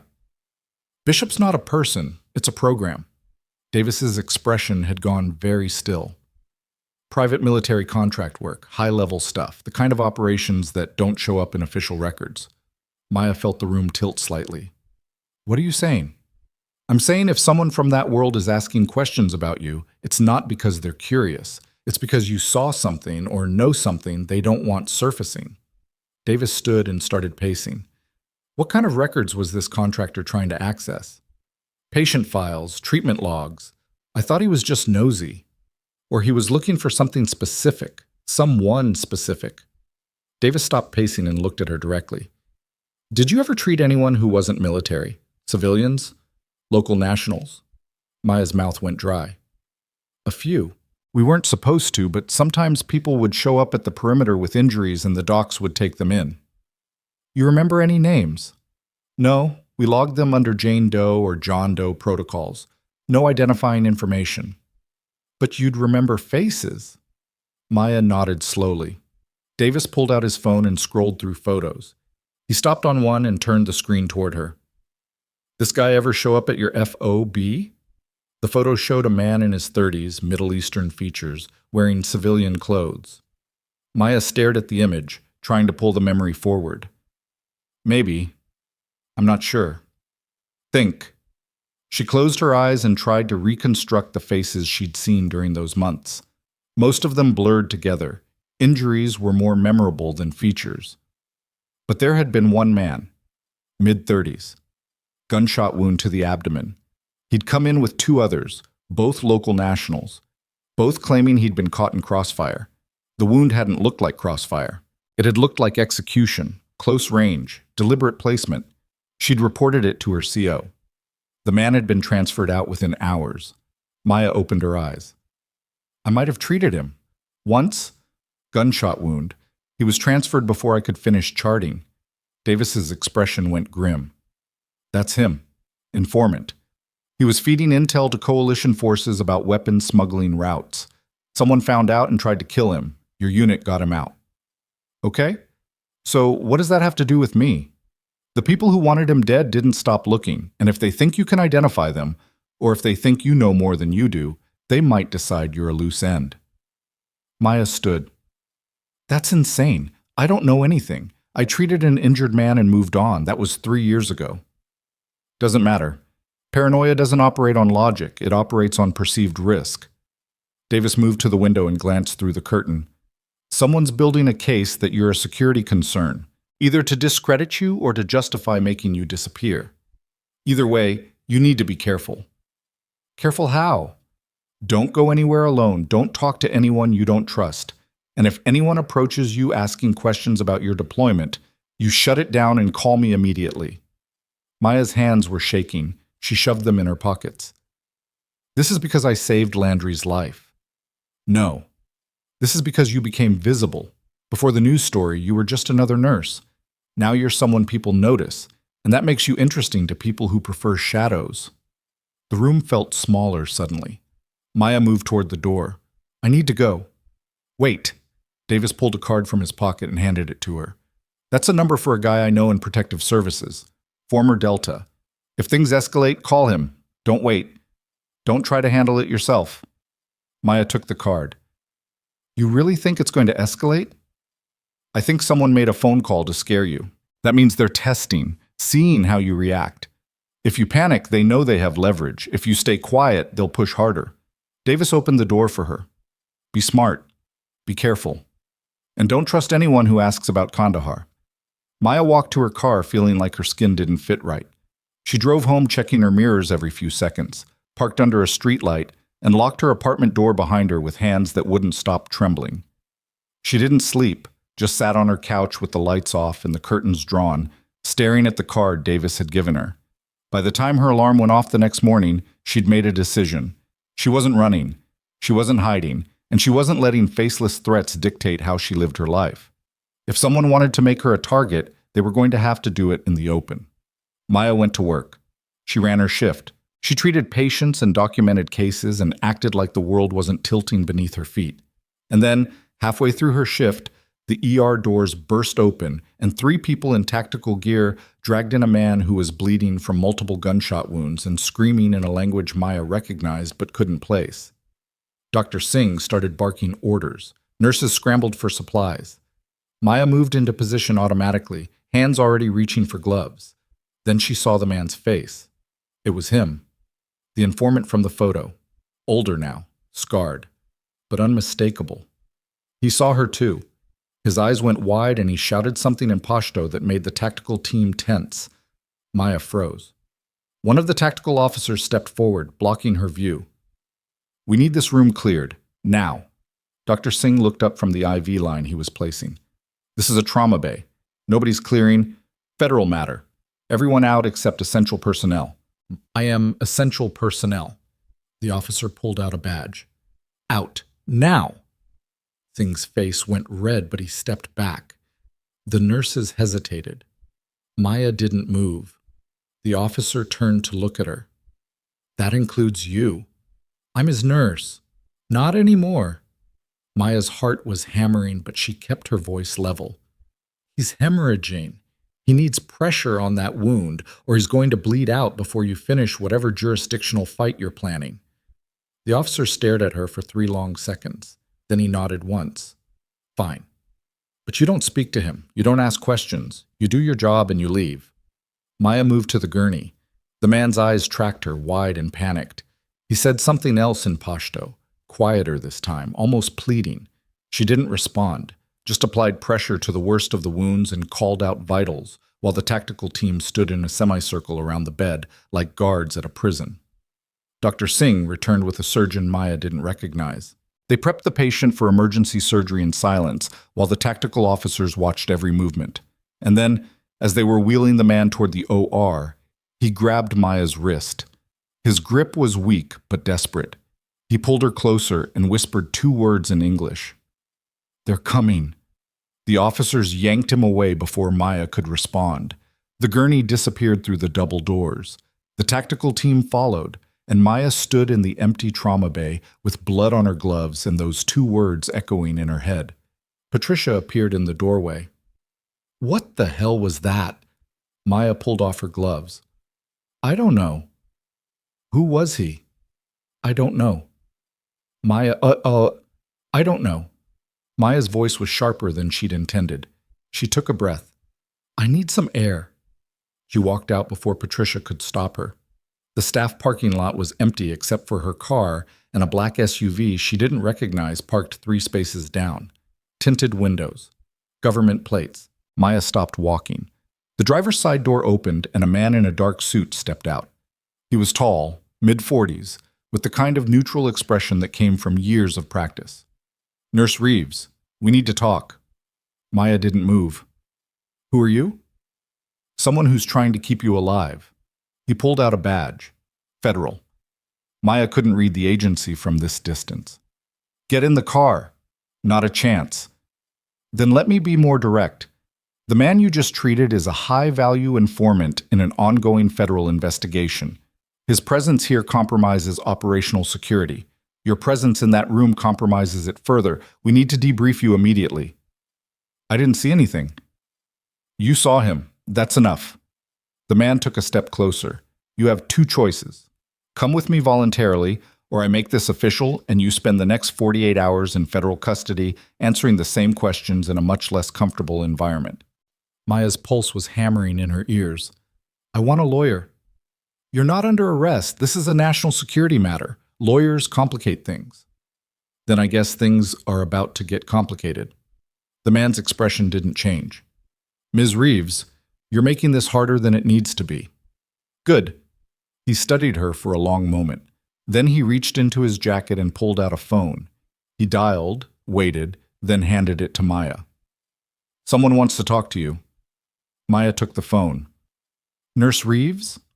The voice on the other end was calm, authoritative, and immediately recognizable. Colonel Landry. Sir? Listen very carefully. The man talking to you is Agent Ross. He works for an agency I can't name over an unsecured line. What he's telling you is true. That informant's presence at your hospital has triggered protocols you don't want to be on the wrong side of. Maya's throat was tight. What do they want from me? To make sure you don't know anything that could compromise his security. It's procedure. Cooperate. Answer their questions. You'll be home by midnight. And if I refuse? Then they'll assume you're hiding something and things will get much worse. Landry paused. Trust me on this. I've already vouched for you. Don't make me regret it. The line went dead. Maya handed the phone back to Agent Ross. Where are we going? Somewhere we can talk without an audience. She got in the car. They drove in silence for 20 minutes, leaving Copper Ridge behind and heading into the mountains on roads that got narrower and less maintained the further they went. Maya's phone was in her pocket, but she didn't reach for it. Running now would only make things worse. The SUV finally stopped in front of a building that looked like a hunting lodge but felt like something else entirely. Too many antennas. Too many cameras. Agent Ross led her inside. The room they brought her to was small and windowless, with a table, 3 chairs, and a recording device sitting in the center like a threat. Sit, Ross said. Maya sat. Another agent entered. A woman, younger, with a tablet and an expression that suggested she'd done this 1,000 times and found it boring. Ross started the recorder. State your name for the record. Maya Reeves. You're not under arrest. This is a voluntary interview regarding your interaction with a protected witness. Do you understand? Yes. Good. Ross sat across from her. 3 years ago, you were deployed with a Marine unit operating out of FOB Sentinel. During that deployment, you treated a local national who'd sustained a gunshot wound. Do you remember that incident? Vaguely. We need more than vague. Maya met his eyes. I treated dozens of people during my deployment. Most of them blurred together. If you're asking about a specific patient, you'll need to be more specific. The patient was transferred within hours of arrival. Gunshot wound to the abdomen. 2 accompanying individuals, both local nationals. You filed a report stating the injury pattern was inconsistent with crossfire. Maya's stomach dropped. I remember filing the report. I don't remember the patient's face. But you saw him today? I saw a man who was bleeding. I did my job. The woman with the tablet leaned forward. Did he say anything to you? Maya hesitated. He was speaking Pashto. I don't speak Pashto. He spoke to you in English. Right before they took him to surgery. What did he say? Maya's mouth was dry. I don't remember. Ross's expression hardened. Ms. Reeves, that informant is critical to an operation that's taken 3 years to build. If he's been compromised, we need to know. If he said something to you, anything, it could be relevant. He was delirious, in shock. People say things that don't make sense when they're dying. What did he say? Maya looked at the recorder. At Ross. At the woman with the tablet whose expression hadn't changed. She thought about Davis's warning, about the phone call, about the questions people had been asking and the profile someone was building, and she made a choice. He said, "They're coming." The room went very still. Ross and the woman exchanged a look that lasted less than a second but communicated volumes. Did he say who? Ross asked quietly. No. Did he say when? No. Did he say anything else? No, that was it. Then your people took him away. Ross leaned back in his chair. You're certain that's all he said? I'm certain. The woman made a note on her tablet. Ross stared at Maya like he was trying to see through her skull and read the thoughts she wasn't sharing. Finally, he reached over and turned off the recorder. You're free to go. Maya stood. That's it? For now. But if you remember anything else, anything at all, you call this number immediately. He slid a card across the table. And Ms. Reeves, don't discuss this interview with anyone. Not your colleagues, not your friends, not Colonel Landry. This conversation never happened. Maya took the card and walked out. The SUV was waiting. They drove her back to the hospital in silence and dropped her off in the parking lot like nothing had happened. It was almost midnight. Her shift had ended hours ago. Patricia had called 4 times. Maya ignored the calls and sat in her car with the doors locked, staring at the card Ross had given her. They're coming. She didn't know who they were. Didn't know if the informant had been talking about immediate danger or paranoid delusion. But she knew one thing with absolute certainty. Whatever she'd stumbled into was bigger than hospital politics and administrative leave. And it wasn't over. Maya started her car and drove home through empty streets, checking her mirrors every 30 seconds. And when she finally parked and climbed the stairs to her apartment, she found her door already open. The lock wasn't broken. The frame wasn't damaged. Someone had a key. Maya stood in the hallway with her phone in one hand and Davis's card in the other, staring into the dark apartment, and heard a voice from inside speak her name. Maya didn't move. Her hand tightened around the phone, but she didn't lift it. Whoever was inside had already heard her footsteps in the hall. Running now would just confirm she was scared. "I know you're out there," the voice said, male, calm, familiar in a way that made her skin crawl. "Come inside and close the door. We need to talk." Maya stayed in the hallway. "I'm calling the police." "No, you're not. Because if you do, the next conversation you have will be with federal agents who won't be as polite as Agent Ross." A pause. "And because I'm not here to hurt you, I'm here to warn you." Maya's pulse was hammering, but her hand stayed steady. She pulled up Davis's number on her phone screen, one button away from calling, and stepped through the doorway. The lights were off, but the kitchen lamp was on, casting enough glow to see the man sitting at her table. He was in his 40s, wearing civilian clothes that looked too nice for breaking and entering. His face was unremarkable in the way that suggested practice, the kind of face that blended into crowds and disappeared from memory. "Who are you?" Maya asked. "Someone who used to work with Bishop." He gestured toward the chair across from him. "Sit, please." Maya stayed standing. "How did you get in here?" "That's not important. What's important is that you understand the situation you're in." He leaned forward slightly. "The informant you treated today, his real name is Bashir Amiri. 3 years ago, he helped coalition forces dismantle a smuggling network that was funding insurgent operations. The people running that network lost a lot of money and a lot of face. They've been looking for him ever since. Then they found him. That's not my problem. It became your problem the moment you walked into that trauma bay and he recognized you." The man's tone didn't change, but something in his expression hardened. "Amiri's handlers have been keeping him off the grid for 3 years, moving him every few months, new identities, new locations. But someone leaked his position. And now the people who want him dead know exactly where he is." Maya's throat was dry. "What does that have to do with me?" "Amiri thinks you can identify the person who tried to kill him 3 years ago. He told his handlers you were there when the shooter's accomplice came through your FOB posing as a civilian casualty. I treated dozens of civilians. I don't remember faces." "Amiri thinks you do, which means the people hunting him think you do too." The man stood slowly, hands visible, movements deliberate. "They're going to come for you, not because you're a threat, because you're leverage. If they can't get to Amiri directly, they'll use you to draw him out." Maya's hand was still on her phone. "Then I'll tell them I don't know anything. That won't matter. They'll assume you're lying or that you're being protected. Either way, you become a target." He moved toward the door. "I'm telling you this because I owe someone a favor, and because you saved Landry's life, which makes you useful. But my advice? Disappear. Tonight. Don't tell anyone where you're going. Don't use credit cards. Don't contact friends. Just vanish until this blows over." "And if I don't?" The man opened the door and looked back at her. "Then hope the federal agents find you before the other side does." He left. The door clicked shut behind him. Maya stood in her apartment, alone, staring at the space where he'd been sitting. Her hands were shaking now. She locked the door, checked the windows, pulled the curtains closed. Then she sat on the floor with her back against the wall and called Davis. He answered immediately. "What happened?" Maya told him everything: the informant, the federal interview, the man in her apartment.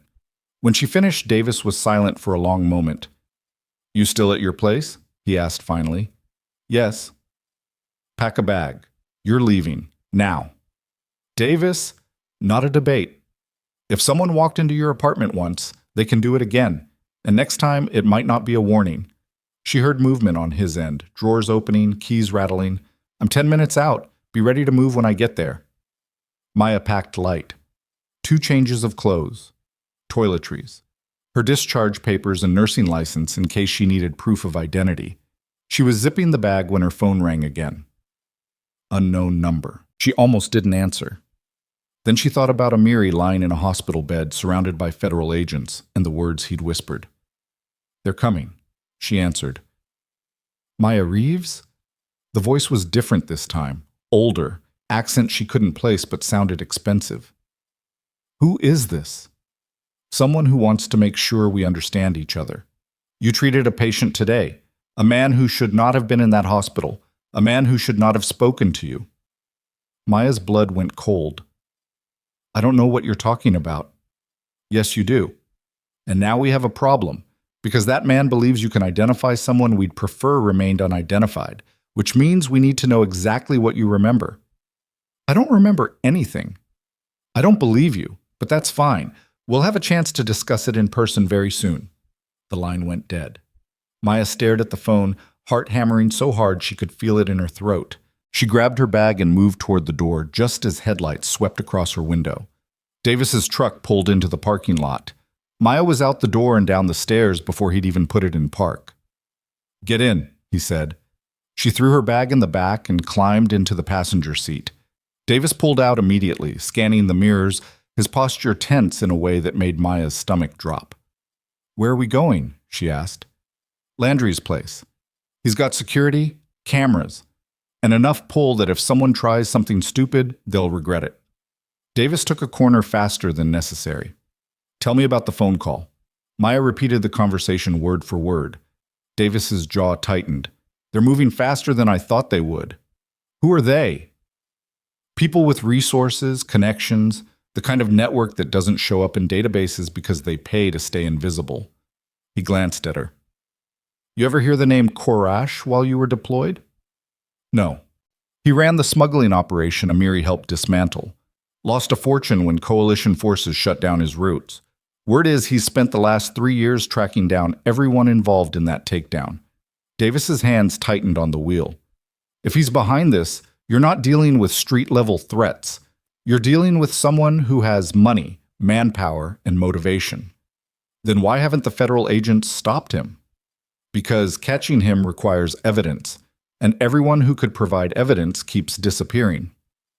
They drove in silence for another 10 minutes, leaving the main roads and heading into the hills where properties sat on acreage and neighbors were measured in miles instead of feet. Landry's house was set back from the road, surrounded by trees, with a gate that required a code to open. Davis punched in the numbers, and the gate swung wide.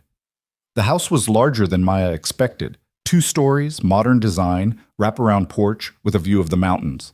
Lights were on inside. As they pulled up, the front door opened and Landry stepped out, Ghost at his side.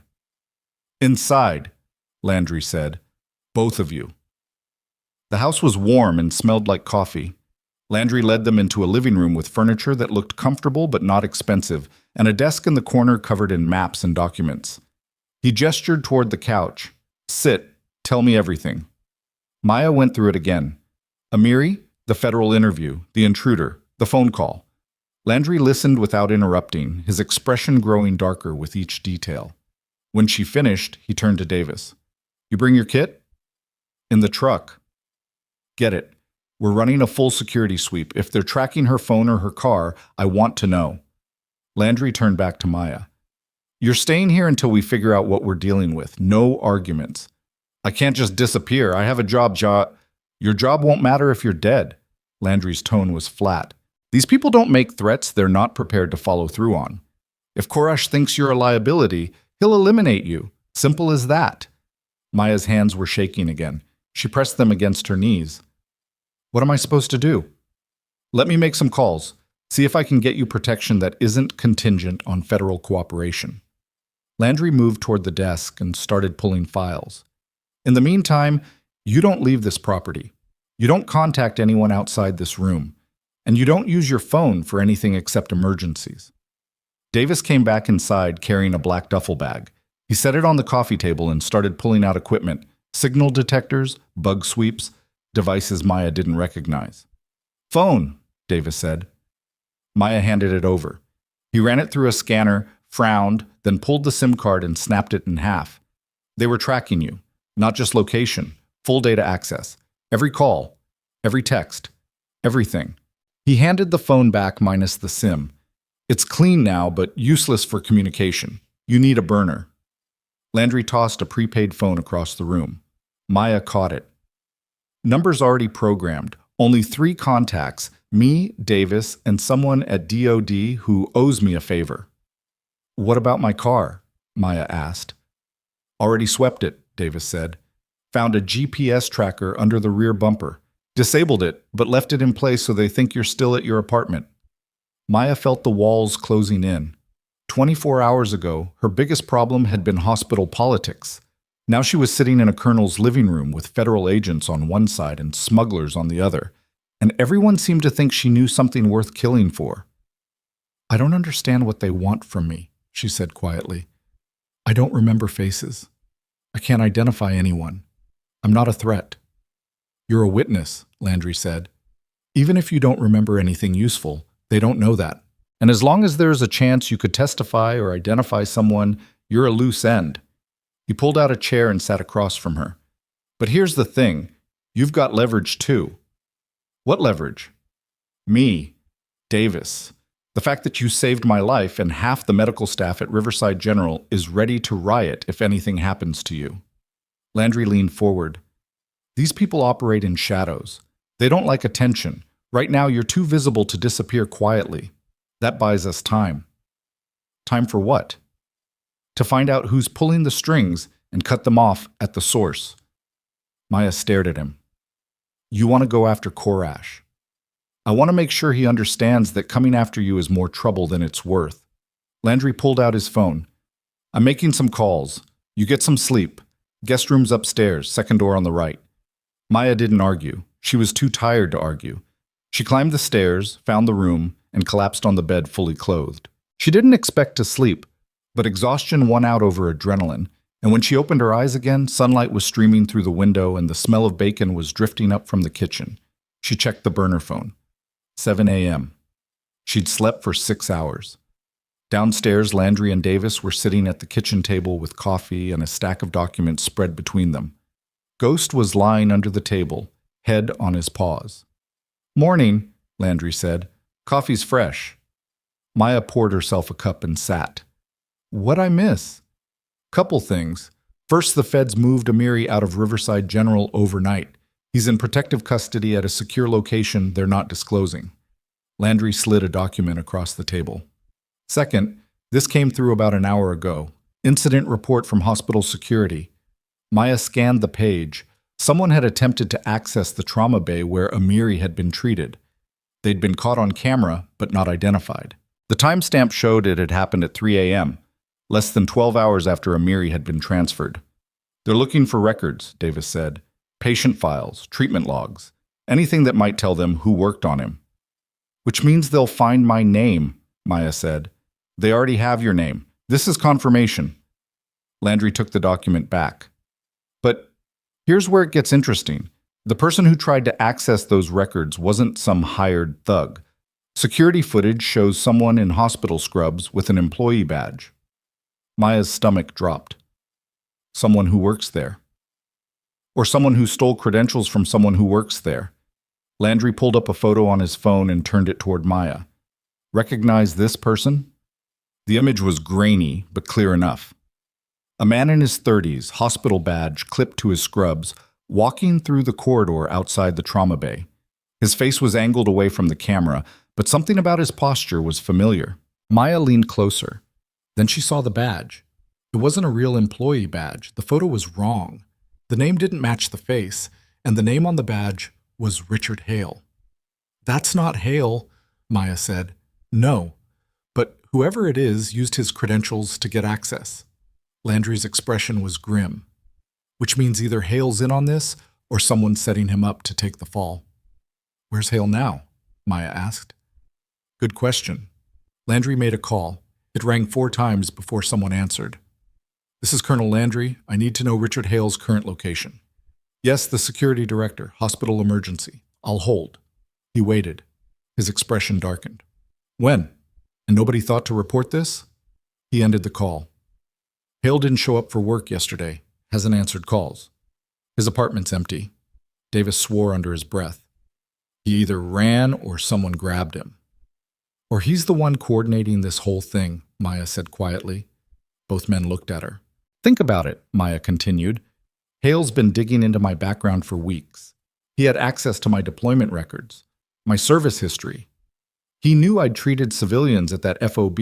What if someone approached him, offered him money or leverage to find out what I knew? Landry's jaw tightened. If Hale's dirty, he's been feeding them information this whole time.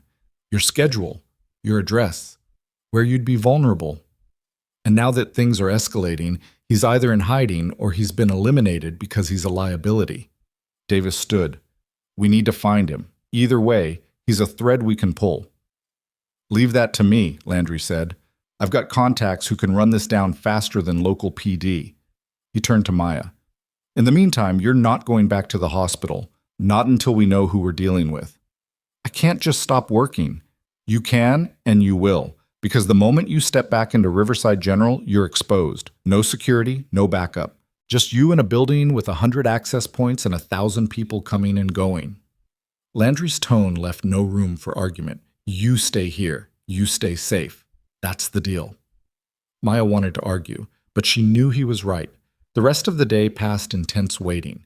Landry made calls. Davis ran through security scenarios. Maya sat in the living room and tried not to think about the fact that her entire life had been upended because she'd been good at her job. By evening, Landry had answers. Hale's car was found at a rest stop 40 miles outside Copper Ridge, he said. Keys still in the ignition, no signs of struggle, but his phone and wallet were gone. So someone grabbed him, Davis said, or he staged it to look that way. Landry set down his phone. Either scenario means he's connected to this. And if we find him, we find answers. How do we find him? Maya asked. We don't. The feds do. I talked to Agent Ross, told him about the security footage and Hale's disappearance. He's opening a formal investigation into whether Hale was compromised. Landry looked at Maya. Which means you're officially a protected witness. Ross is assigning a security detail. Maya's chest tightened. For how long? Until they wrap this up. Could be days, could be weeks. I can't live like this for weeks. You can, and you will. Because the alternative is ending up like Hale. Landry's expression softened slightly. I know it's not fair. I know you didn't ask for this. But you're in it now, and the only way out is through. That night, Maya lay in the guest room staring at the ceiling and trying to figure out how everything had gone so wrong so fast. She'd come to Copper Ridge to disappear, to work quietly, and build a life that didn't involve questions about where she'd been or what she'd seen. Instead, she'd become the center of a federal investigation, a target for people who killed witnesses, and a problem for hospital administrators who valued compliance over competence. Her phone, the burner Landry had given her, buzzed. Unknown number. She almost didn't answer. Then she remembered the last unknown call and what had followed. She answered. Maya Reeves? The voice was different, female, professional. Who is this? Agent Ross gave me your number. My name is Special Agent Karen Mitchell. I'm with the task force handling the Amiri case. A pause. We need you to come in tomorrow morning. There's been a development. Maya sat up. What kind of development?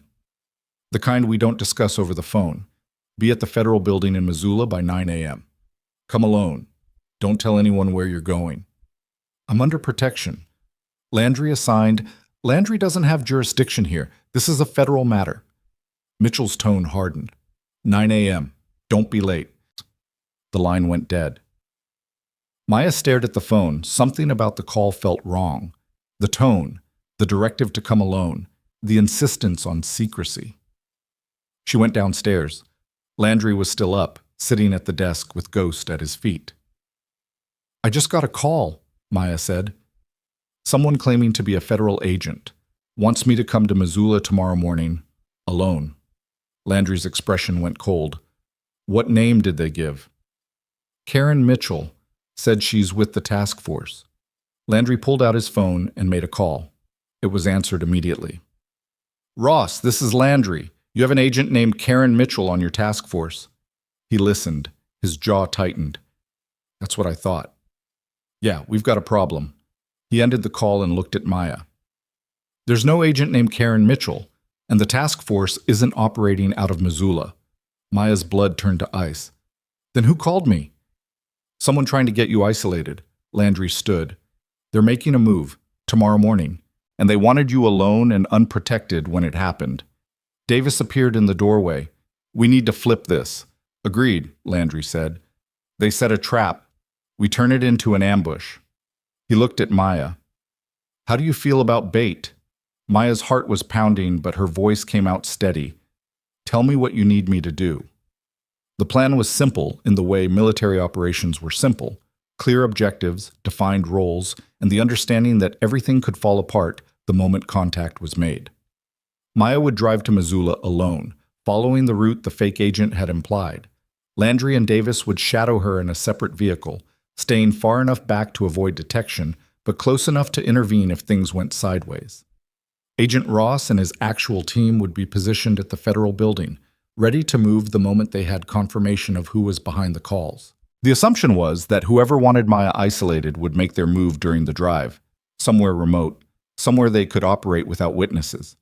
Maya didn't sleep that night. She sat in the guest room running through scenarios, trying to prepare for outcomes she couldn't predict. By the time dawn broke, she'd decided that the worst part wasn't the danger. It was the waiting. Landry knocked on her door at 6 a.m. Time to move. Maya grabbed the bag she'd packed, phone charger, water bottle, and the discharge papers she'd been carrying like a talisman since this whole thing started. Downstairs, Davis was loading equipment into his truck while Ghost watched from the porch. You're wearing this, Landry said, handing Maya a small device that looked like a lapel pin. Audio transmitter? We'll hear everything. If you need us, just say the word Sentinel and we're coming in hot. Maya clipped it to her jacket. What if they search me? Then we hear them searching you and we move. Landry's expression was grim. But my guess is they won't get that far. They'll try to box you in on the road, force you to stop. That's when we hit them. And if they're better armed than you're expecting, then we improvise. Davis appeared with a tactical vest and a radio. But for what it's worth, we've done this before. You just focus on driving and staying calm. We'll handle the rest. Maya wanted to argue. Wanted to say this was insane and she should just disappear and let the federal agents deal with it. But she knew that running would only delay the inevitable. These people had found her once. They'd find her again. Better to end it now. On her terms. She got in her car, the tracker still in place under the rear bumper, and pulled out of Landry's driveway just as the sun cleared the mountains. The roads were empty. Early morning quiet that felt fragile, like glass about to shatter. Maya drove the speed limit and checked her mirrors every 30 seconds. Landry's truck was a quarter-mile back, just visible in the distance. Davis was riding shotgun, scanning the road ahead with binoculars. The first 20 miles passed without incident. Then Maya's phone rang. The burner. The one only Landry, Davis, and the DOD contact had the number for. She answered on speaker. Hello? Change of plans. The voice was the same one from last night, the woman claiming to be Agent Mitchell. Don't go to Missoula. Take Route 47 toward Harlow Ridge. There's a rest stop at mile marker 32. Wait there. Why the change? Security protocols. Just do it. The line went dead. Maya's hands tightened on the wheel. She glanced at the lapel transmitter, knowing Landry and Davis had heard every word. Her phone buzzed. Text from Landry. Keep going. We're still with you. Maya took the next exit and merged onto Route 47. The road narrowed immediately, 2 lanes cutting through dense forest with pull-offs every few miles. Fewer cars, fewer witnesses. Perfect ambush territory. Mile marker 32 appeared 15 minutes later. The rest stop was barely more than a gravel lot with a single picnic table and a rusted trash can. No other vehicles. No buildings. Just trees and silence. Maya pulled in and parked. She left the engine running. 2 minutes passed. Then 5. A black sedan appeared from the opposite direction and pulled into the lot, parking 20 feet from Maya's car. Tinted windows, no plates. Maya's heart was hammering, but she kept her breathing steady. The driver's door opened and a man stepped out. Mid-40s, wearing casual clothes that looked expensive. His face was bland in the way that suggested effort. He walked toward Maya's car. She didn't roll down the window. He knocked on the glass. Maya cracked the window 2 inches. "Who are you?" "Someone who wants to have a conversation. Step out of the car." "I'm fine here." The man's expression didn't change, but something cold flickered behind his eyes. "That wasn't a request." "Then you're going to be disappointed." Maya's hand moved toward the door lock. "Whatever you think I know, you're wrong. I can't help you. You treated Bashir Amiri 3 years ago. He believes you can identify a man who was brought to your FOB the same week he was transferred out. A man who was supposed to be a civilian casualty, but was actually an operative working for people who don't appreciate interference." Maya's stomach dropped, but she kept her face blank. "I treated a lot of people. I don't remember." "Yes, you do. And we need to make sure that memory stays buried." The man pulled something from his jacket. Not a gun. A phone. He turned the screen toward her. The photo showed Richard Hale, bound to a chair, blood on his face, eyes wide with fear. "Hale thought he could play both sides," the man said. "Took our money, fed us information, then tried to bargain with the feds when things got complicated. That was a mistake." Maya's mouth was dry. "What do you want from me?" "The same thing we wanted from him. Confirmation that you can't identify anyone, and your silence moving forward." He slipped the phone back into his jacket. "You give us that, you walk away. You refuse, you end up like Hale." Maya looked past him toward the tree line. Landry and Davis were out there somewhere. She just had to keep this man talking long enough for them to get into position. "And if I agree," she asked, "then you go back to your quiet life. Keep working at your hospital. Keep your head down. And forget you ever met Bashir Amiri." "How do I know you won't come after me anyway?" The man smiled. It didn't reach his eyes. "You don't. But you're not in a position to negotiate." That was when the second vehicle pulled into the lot. Not Landry's truck. A white van with commercial plates. It stopped behind Maya's car, blocking her exit. The man's smile widened. "Last chance. Get out of the car or we make this difficult." Maya's hand was on the door handle. She thought about the word Landry had told her to say. Thought about the lapel transmitter and whether backup was close enough to matter. Then she saw movement in her rearview mirror. The van's side door was sliding open. 2 men were stepping out. One of them was carrying zip ties. Maya made a choice. "Sentinel," she said clearly. The man's expression shifted. "What did you—" Landry's truck exploded out of the tree line doing 60 miles an hour and slammed into the side of the white van hard enough to send it skidding sideways across the gravel. The 2 men who'd been climbing out went sprawling. Davis was out of the truck before it stopped moving, weapon drawn, shouting commands Maya couldn't hear over the ringing in her ears. The man who'd been talking to Maya reached for his jacket, but Landry was already there, moving faster than someone his age should have been able to move. He hit the man in the ribs with something that sounded like breaking bones and drove him to the ground. Maya threw her car into reverse and floored it, tires spitting gravel. She cleared the lot and pulled onto the shoulder 50 feet down the road, heart hammering, hand shaking so hard she could barely hold the wheel. Through her windshield, she watched Davis zip-tie the 2 men from the van, while Landry kept the first man pinned to the ground with a knee on his spine. Ghost was out of the truck now, circling the scene, ears flat. Sirens wailed in the distance. Agent Ross's SUV came screaming into the lot 30 seconds later, followed by 2 more federal vehicles. Agents poured out, weapons drawn, barking orders. Ross walked straight to Landry. They exchanged words Maya couldn't hear. Then Ross turned toward the man Landry was restraining and hauled him to his feet. Maya stayed in her car, watching through the windshield as the scene unfolded like something from a movie she wasn't supposed to be part of. Davis walked over and knocked on her window. She rolled it down. "You okay?" he asked. Maya nodded. Her throat was too tight to speak. "It's over. They got everyone." Davis glanced back toward the federal agents. "Ross wants a statement, but that can wait. Landry's riding with them to make sure the arrests stick. I'm taking you back to his place." "What about Hale?" Davis's expression darkened. "They're working on that. The guy Landry took down is talking, trying to cut a deal. He gave up a location." "Is Hale alive?" "Don't know yet." The drive back to Landry's house was silent. Maya sat in the passenger seat staring out the window, watching the mountains roll past, and tried to process the fact that 15 minutes ago she'd been seconds away from being kidnapped, or worse. Her phone buzzed. Text from Landry. Hale's alive. Feds found him in a storage unit outside Billings, roughed up but breathing. You saved his life by not running. Maya didn't respond. She wasn't sure how she felt about saving the man who'd spent weeks trying to get her fired. By the time they reached Landry's property, the adrenaline had worn off and exhaustion had taken its place. Maya walked inside, sat on the couch, and stared at nothing. Davis made coffee. Ghost settled at her feet. Neither of them spoke. Landry came back 3 hours later looking tired but satisfied. He dropped into the chair across from Maya and exhaled hard. They're rolling up the whole network, he said. The guys from the rest stop gave up names, phone records, financial trails. Ross says this is the break they've been waiting for. What about Karash? Maya asked. Still in the wind, but his people here are done, and without local assets, he's got no way to reach you.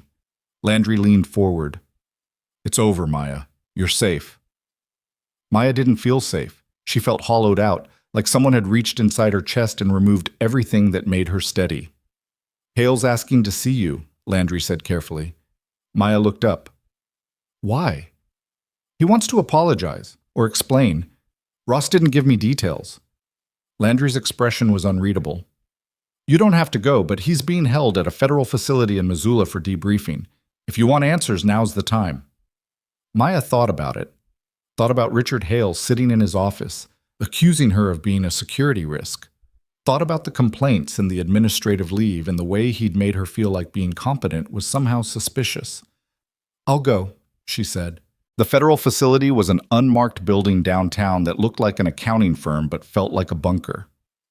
Agent Ross met Maya at the entrance and led her through security checkpoints and locked doors to a small interview room. Richard Hale was sitting at a table with his hands wrapped in bandages and a bruise spreading across his left cheekbone. He looked smaller than Maya remembered, older, broken in ways that had nothing to do with the physical injuries. Ross gestured for Maya to sit. You've got 15 minutes. I'll be outside. The door closed. Maya and Hale stared at each other across the table. Thank you for coming, Hale said finally. His voice was hoarse. Maya didn't respond. Hale looked down at his hands. I owe you an explanation. You don't owe me anything, but I'm listening. Hale took a shaky breath. 6 months ago, a man approached me, said he was conducting a background check for a government contractor, asked if I'd be willing to provide information on employees with prior military service. Offered me money. A lot of money. Maya's jaw tightened. And you said yes. I said yes. I didn't think it was dangerous. I thought it was just corporate espionage. Due diligence. Hale's hands were shaking. But then he started asking more specific questions about you, about your deployment, about what you might have seen or who you might have treated, and I realized I'd made a mistake. So you doubled down, filed complaints, tried to get me fired. I panicked. I thought if I could discredit you, make you quit, they'd lose interest and leave me alone. Hale looked up. Tears were running down his face. I didn't know they were going to kidnap me. I didn't know they'd... His voice broke. Maya felt something twist in her chest. Not sympathy, not quite, but recognition. The understanding that fear made people do ugly things. You almost got me killed, she said quietly. I know. You tried to destroy my career because you were covering your own ass. I know. And now you want me to forgive you? Hale shook his head. No, I don't deserve forgiveness. I just wanted you to know that I'm sorry, and that I told the federal agents everything, every contact, every payment, every conversation. Whatever happens to me, I'm making sure they can't hurt anyone else. Maya stood. Good, because if you'd kept lying, I would have made sure everyone knew exactly what you did. She walked out before Hale could respond. Ross was waiting in the hallway. How'd it go? He talked. That's all that matters. He's cooperating fully, gave us enough to build cases against 3 intermediaries and a financial network we've been chasing for 2 years. Ross walked Maya toward the exit. For what it's worth, you did the right thing. Coming here, hearing him out. A lot of people wouldn't have. I didn't do it for him, Maya said. I did it so I could stop wondering. Outside, the sun was setting. Maya stood on the sidewalk and breathed in air that didn't smell like fear, or hospitals, or blood. Davis was waiting in the truck, engine running. Ready to go home? He asked when she climbed in. Maya nodded. Yeah, I'm ready. The next week passed in a blur of statements and debriefings and paperwork.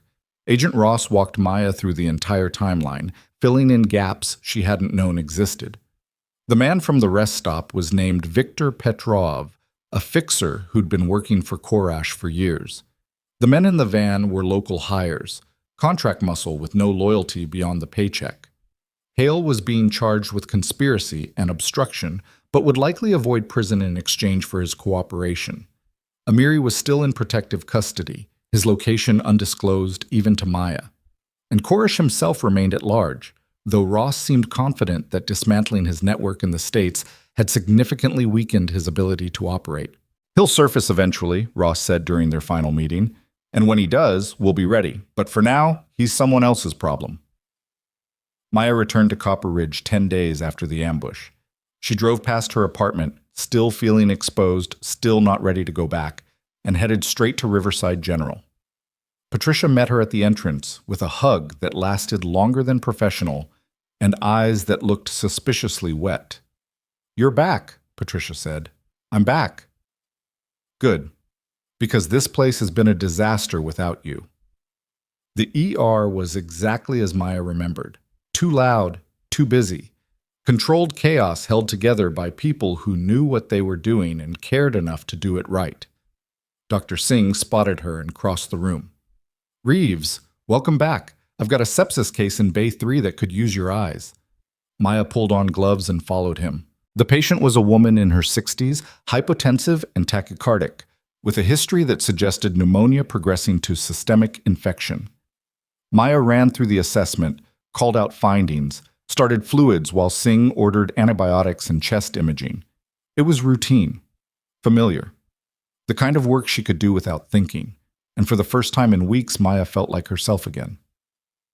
Her shift ended at midnight. She was logging notes when Lawrence Pryor appeared at the nurse's station. Ms. Reeves, do you have a moment? Maya followed him to his office, wondering if this was round 2 of administrative nonsense. But when Lawrence closed the door, his expression was different, subdued, almost apologetic. I owe you an explanation, he said, and an apology. Maya waited. Richard Hale's actions were inexcusable. His investigation into your background was conducted in bad faith and motivated by external pressures I should have recognized. Lawrence sat behind his desk. The board has reviewed the entire situation. Hale's employment has been terminated, and we're implementing new protocols to prevent this kind of targeted harassment in the future. That's good to hear. But it's not enough. Lawrence leaned forward. You were subjected to scrutiny that no employee should face. You were suspended for having skills we should have valued, and you were put in danger because this hospital failed to protect you. Maya's throat tightened. I appreciate that. I'm not finished. Lawrence pulled out a folder. The board is offering you a formal role as Director of Trauma Services and Military Liaison. You'd oversee emergency protocols, train staff on combat-related injuries, and serve as a resource for veteran patients. It comes with a significant raise and the authority to implement programs you think are necessary. Maya stared at him. You're promoting me. I'm offering you the position you've earned. Whether you accept is up to you. Lawrence slid the folder across the desk. Take some time, think about it. But Maya, we need people like you. People who see what others miss and aren't afraid to speak up. Don't let what happened here convince you otherwise. Maya took the folder. I'll think about it. That's all I ask. She left his office and walked to her car in the pre-dawn darkness, folder tucked under her arm, and realized she was smiling. 3 months later, Maya stood in front of a room full of doctors, nurses, and medics at Riverside General and delivered the first training session on recognizing hidden battlefield trauma in civilian settings. The slides were clinical, the language was precise, but the stories she told, carefully scrubbed of identifying details, were real.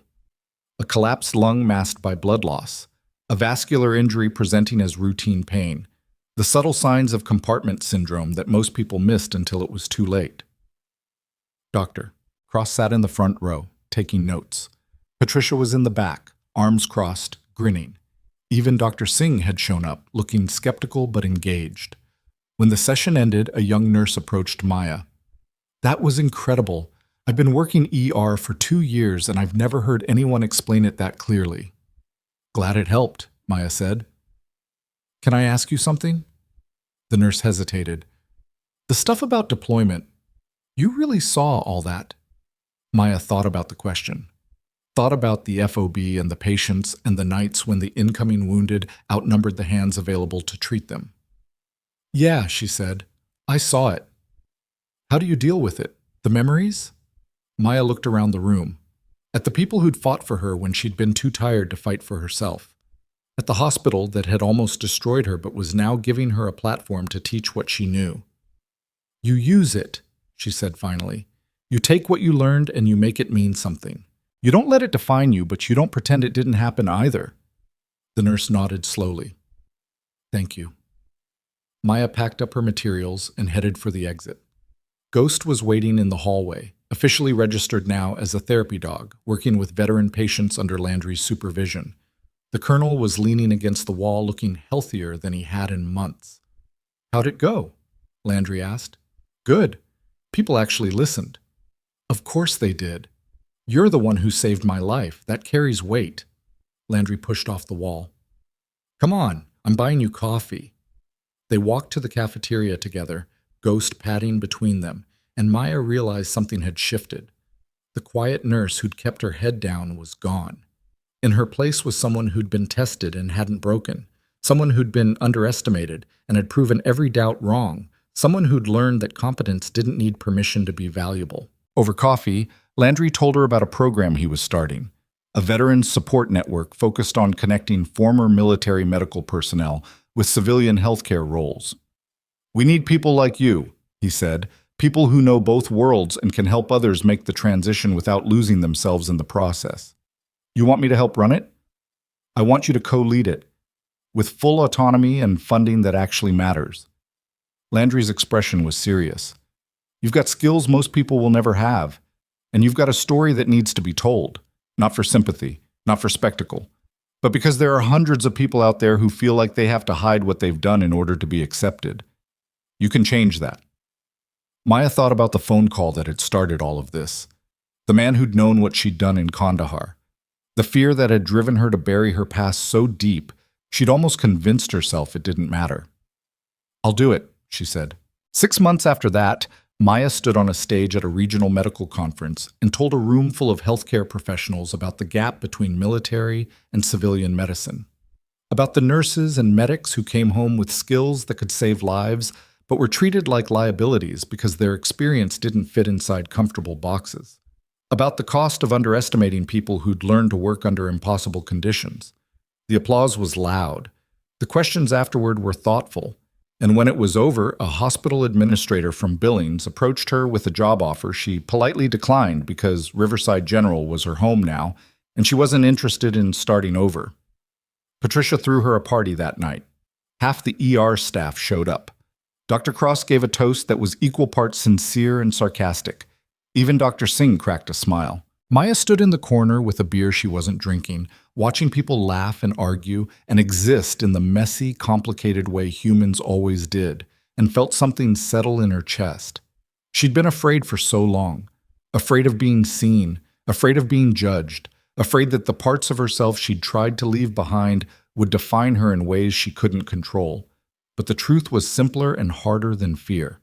She was a nurse, a veteran, a person who'd seen ugliness and chosen to keep helping anyway, and that was enough. Davis found her near the end of the night. You look like you're thinking too hard. Just reflecting. On what? On the fact that a year ago I was trying to disappear, and now I'm standing in front of rooms full of people telling them exactly who I am. Davis smiled. Funny how that works? Yeah, funny. He raised his beer. To not disappearing. Maya clinked her bottle against his. To not disappearing. The party wound down around midnight.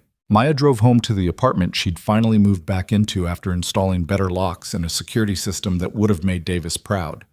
She kicked off her shoes, made tea, and sat by the window looking out at Copper Ridge, sleeping under the stars. Her phone buzzed. Text from an unknown number. For a moment, her chest tightened. Then she opened it. "This is Bashir Amiri. Agent Ross gave me your number. I wanted to say thank you for what you did 3 years ago and for what you did last month. You saved my life twice. I won't forget that." Maya stared at the message for a long time. Then she typed a response. "You're welcome. Stay safe." She set the phone down and finished her tea in silence. Outside, the world kept turning. People kept living, kept hurting, kept healing.